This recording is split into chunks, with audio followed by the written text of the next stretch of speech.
Hello साथियों, क्या हाल चाल। मैं राशिद आप सभी का स्वागत करता हूं आपके अपने परिवार शिक्षा एम्पायर में।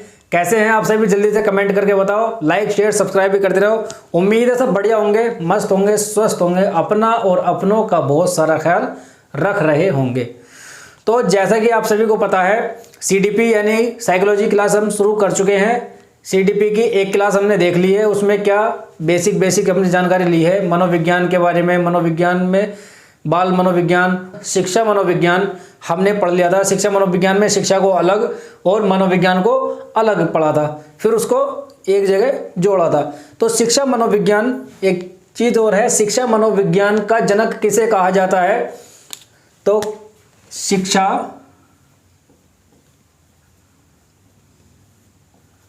मनोविज्ञान का जनक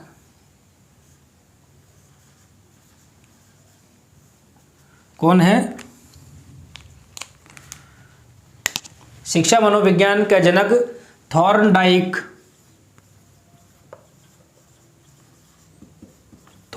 को कहा जाता है।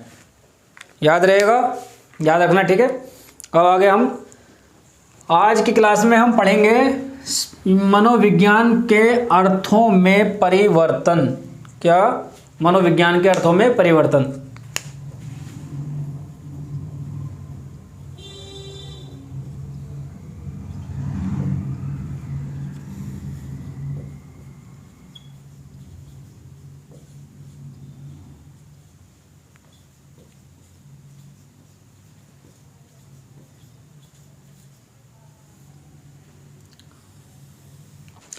मनोविज्ञान के अर्थों में परिवर्तन। मनोविज्ञान के अर्थों में परिवर्तन क्या है? ये मनोविज्ञान के अर्थों में परिवर्तन, जैसे शुरुआत में कहा गया मनोविज्ञान का अर्थ क्या है? आत्मा का विज्ञान, आत्मा का अध्ययन।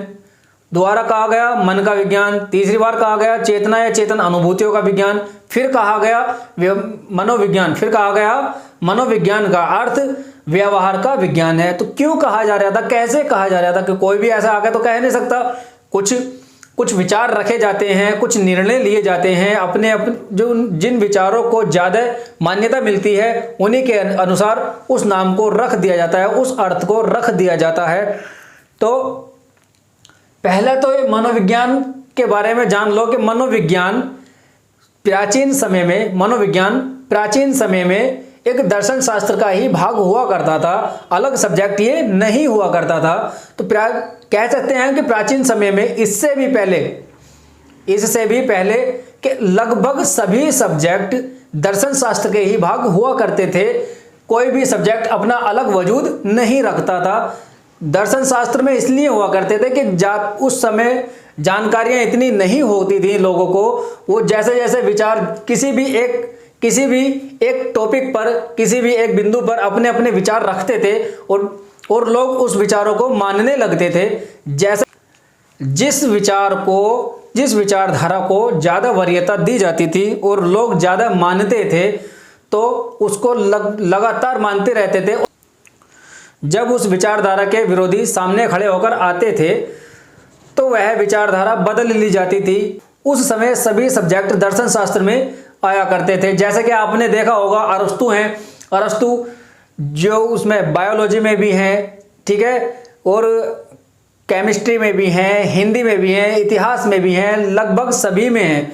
तो क्यों है? इसीलिए तो कि विचार दिए जाते थे। कोई व्यक्ति जिसको जानकारी होती थी, वो विशेषज्ञ होता था, वो विचार देता था और उसको मान्यता दी जाती थी। इसी तरह से जैसे जैसे समय बदलता गया, परिस्थितियां बदलती गई, तो परिस्थितियों के अनुसार, समय के अनुसार अपने अपने अलग अलग सब्जेक्ट निकलते गए। वहीं हम बात करते हैं 16वीं शताब्दी की। तो 16वीं शताब्दी में हमारा मनोविज्ञान दर्शन शास्त्र से अलग होना शुरू हुआ। तो 16वीं शताब्दी में क्यों शुरू हुआ? क्योंकि आवश्यकता लगी, जरूरत लगी कि हाँ, हमको अब मनोविज्ञान अलग एक सब्जेक्ट बना लेना चाहिए। यानी मनोविज्ञान हमको अब अलग सब्जेक्ट बना लेना चाहिए। अब ऐसे ही तो सब्जेक्ट अलग नहीं बन जाता किसी भी चीज़ से। कोई भी चीज़ है कि उसको हम एक हिस्से ऐसा काट के दूसरे ऐसा हम अलग रखना चाहते, तो ऐसे तो होता नहीं। कोई कारण होते हैं, कोई वजह होती है, आवश्यकताएं होती हैं। तो 16वीं शताब्दी में एक बैठक बैठाई गई। जब बात करते हैं हम 16वीं शताब्दी की, तो ये बैठक हुई थी यूनान यानी ग्रीक यूनान में। और उस समय यूनान में पादरियों का वर्चस्व हुआ करता था, पादरियों के विचारों को वरीयता दी जाती थी। तो वही यहाँ भी किया गया। जब 16वीं शताब्दी हुई, इसमें पादरियों को बुलाया गया, बड़े बड़े विशेषज्ञों को भी बुलाया गया, सबके विचार रखे गए। जब सबके विचार रखे गए, उसके बाद में जो बात निकल कर आई,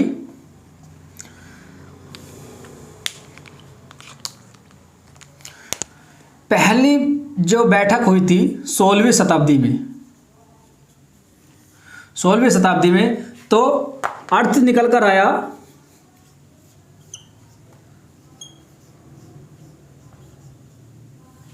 आत्मा का विज्ञान। 16वीं शताब्दी में यह अर्थ निकल कर आया, मनोविज्ञान का अर्थ यानी साइकोलॉजी का अर्थ आत्मा का विज्ञान है। उसके बाद यह विचारधारा लगभग 100 वर्षों तक चलती रही। यह विचारधारा लगभग 100 वर्षों तक चलती रही। और जब 100 वर्षों बाद इसके विरोधी खड़े होने लगे, जब इसके विरोधी ज़्यादा खड़े होने लगे, उनकी संख्या ज़्यादा बढ़ने लगी, तो विशेषज्ञों ने माना कि अब दूसरी और बैठक रख ली जाए ताकि इनकी संख्या और ज़्यादा ना बढ़ जाए।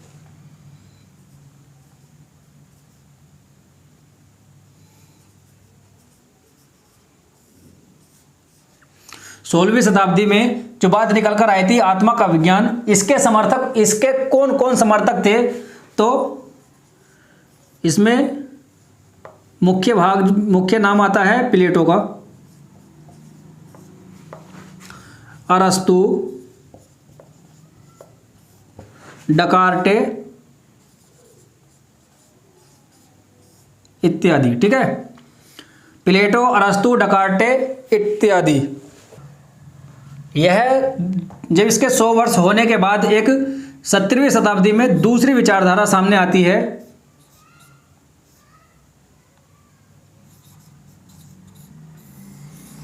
सत्रहवीं शताब्दी में दोबारा जब बैठक बैठाई गई, तो 17वीं शताब्दी के जो नए विचारक थे, नए विशेषज्ञ थे, उन्होंने पुराने वालों से, 16वीं शताब्दी वालों के समर्थकों से एक बात यानी एक प्रश्न पूछा कि यह बताओ कि मनोविज्ञान का अर्थ यानी साइकोलॉजी का अर्थ तुम किस वजह से, किस कारण से आत्मा का विज्ञान मानते हो? ऐसे क्या वजह तुम्हें लगी, क्या कारण ऐसे दिखाई दिए, नजर आए कि आत्मा का विज्ञान मनोविज्ञान है? क्यों आत्मा को, या फिर एक और क्वेश्चन पूछा, आत्मा को देख सकते हैं, सुन सकते हैं? तो इस बात का, इन सवालों का ये लोग सटीक आंसर, सटीक उत्तर नहीं दे पाए। तो जब ये सटीक उत्तर नहीं दे पाए, इस विचारधारा को खारिज कर दिया गया, खत्म कर दिया गया। उसके बाद में एक नई विचारधारा निकली, क्या? मनोविज्ञान का अर्थ मन का विज्ञान है, साइकोलॉजी का अर्थ मन का विज्ञान है।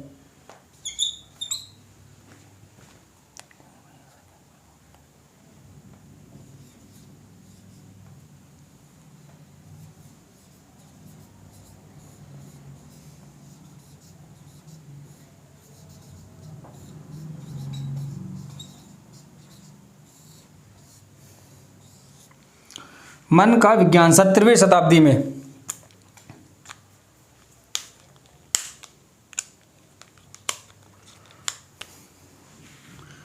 इसके मानने वाले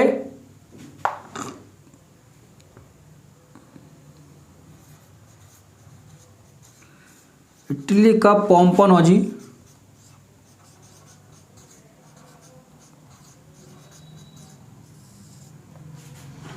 जॉन लॉक,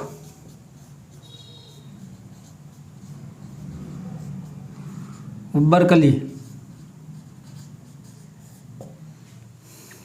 इटली का पोम्पनोजी, जॉन लॉक, बर्कली। 17वीं शताब्दी में यह विचारधारा निकल कर आई कि साइकोलॉजी का अर्थ मन का विज्ञान या मस्तिष्क का विज्ञान है।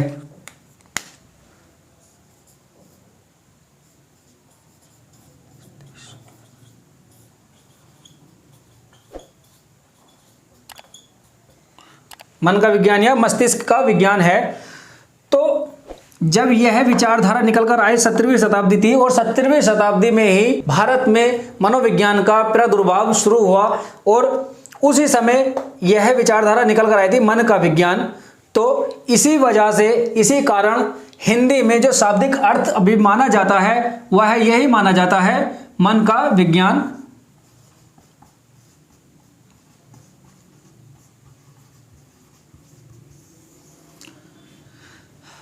इसी वजह से हिंदी में मन का विज्ञान शाब्दिक अर्थ माना जाता है।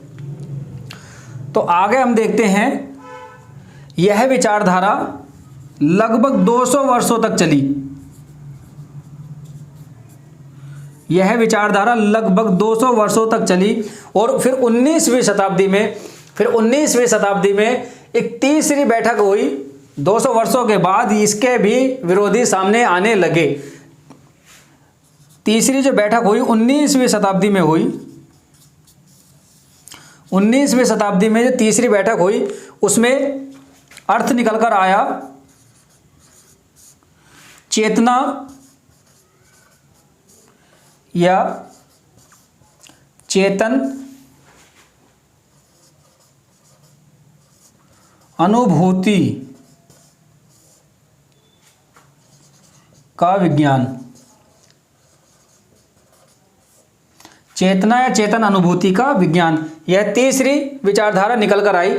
इसके जो मानने वाले थे, इसके समर्थक कौन कौन थे? विलियम वुंट,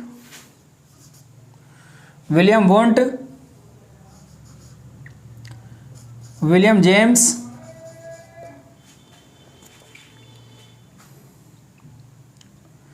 टिचनर,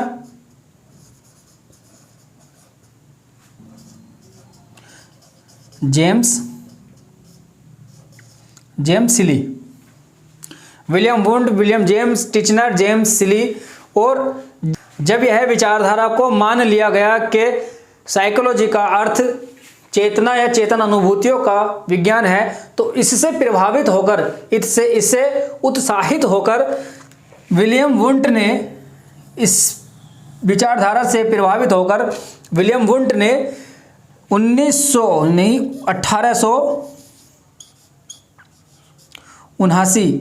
1879 ईस्वी में जर्मनी के लिपजिंग शहर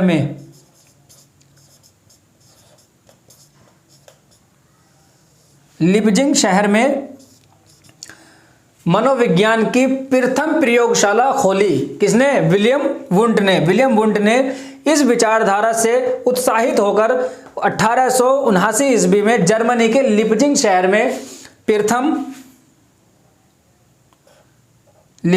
में प्रयोगशाला खोली। प्रथम प्रयोगशाला थी, यह विश्व की प्रयोगशाला प्रथम थी मनोविज्ञान की।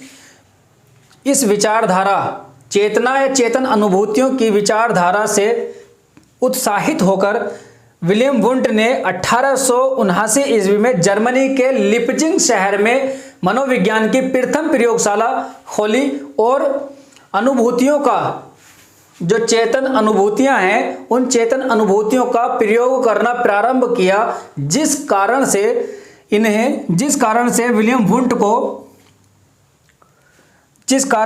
विलियम वुंट को मनोविज्ञान यानी प्रयोगात्मक मनोविज्ञान का जनक कहा जाता है। किसको? विलियम वुंट को प्रयोगात्मक मनोविज्ञान का जनक विलियम वुंट को कहा जाता है। हाँ लिखूं इसे, अब इसको मिटा देता हूं मैं।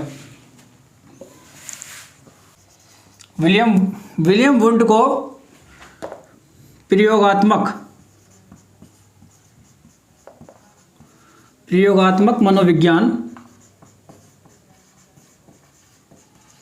मनोविज्ञान का जनक कहा जाता है। विलियम वुंट से प्रभावित होकर विलियम जेम्स ने अमेरिका में दूसरी मनोविज्ञान की प्रयोगशाला खोली। कहाँ? अमेरिका में।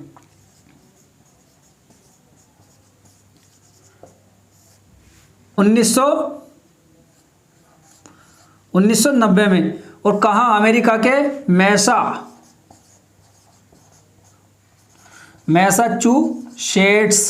मैसाचुसेट्स नामक शहर में खोली।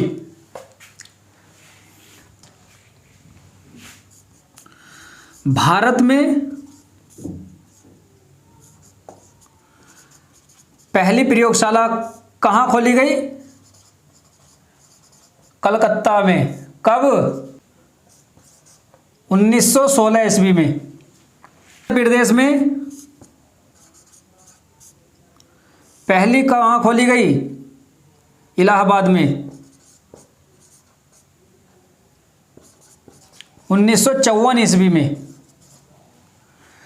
भारत में जो पहली प्रयोगशाला खोली गई, मनोविज्ञान की प्रयोगशाला खोली गई, कलकत्ता में खोली गई 1916 में। और उत्तर प्रदेश में जो प्रयोगशाला पहली खोली गई वो इलाहाबाद में खोली गई 1954 ईस्वी में। ठीक है, इनको नोट कर लेना अच्छे से। अभी हमारा चौथी विचारधारा बाकी रह गई है, 3 हमने पढ़ ली है। यह विचारधारा यह जो तीसरी विचारधारा थी जो 19वीं शताब्दी में आई, कौन सी? चेतना या चेतन अनुभूतियों का विज्ञान। यह भी 100 वर्षों तक चली। और फिर 20वीं शताब्दी में जो अर्थ निकल कर आया, 20वीं शताब्दी में फिर बैठक हुई। उस बैठक में जो अर्थ निकल कर आया, मनोविज्ञान का अर्थ व्यवहार का विज्ञान है। इसके समर्थक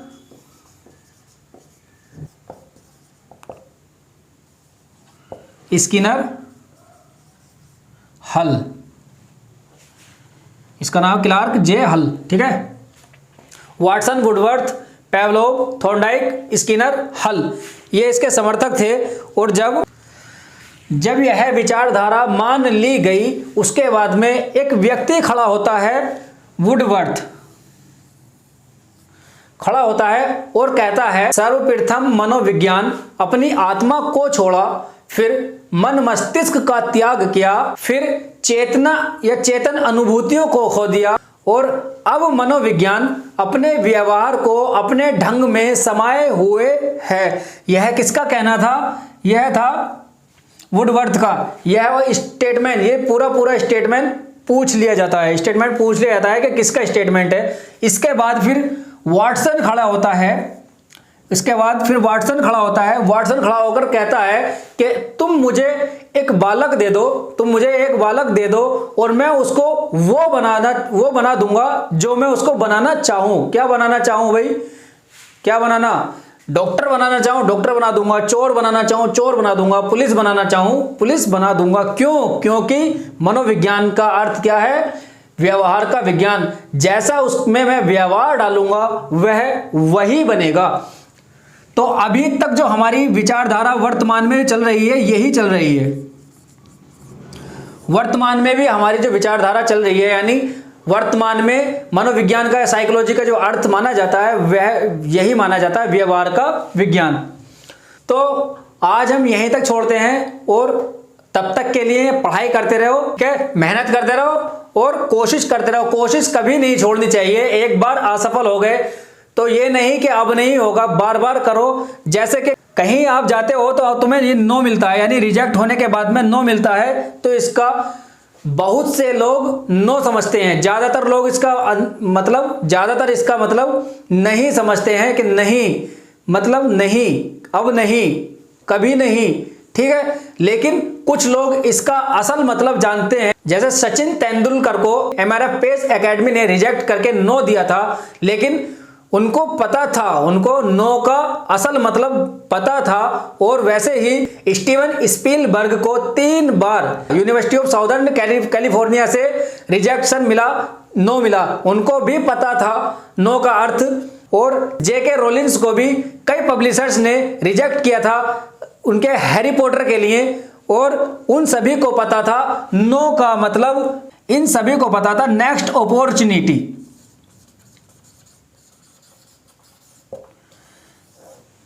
नो का मतलब होता है नेक्स्ट अपॉर्चुनिटी, यानी कि अगली बार जरूर कोशिश करो, बार बार कोशिश करते रहो तो एक दिन सफलता जरूर मिलेगी, और वो सफलता ऐसी होगी भयंकर वाली जिसको देखकर सब चौंकेंगे।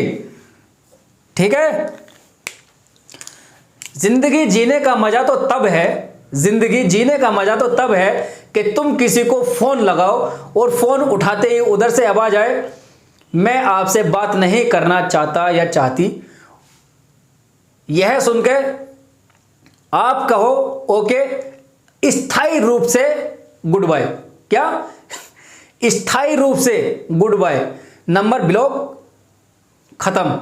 ये नहीं कि बार बार देख रहे हैं कि कॉल आई तो नहीं आई, बार बार हर 10 मिनट बाद देख रहे हैं व्हाट्सएप पे एक्टिव है नहीं है, ये नहीं, स्थायी रूप से ब्लॉक, तो ब्लॉक, कहानी खत्म।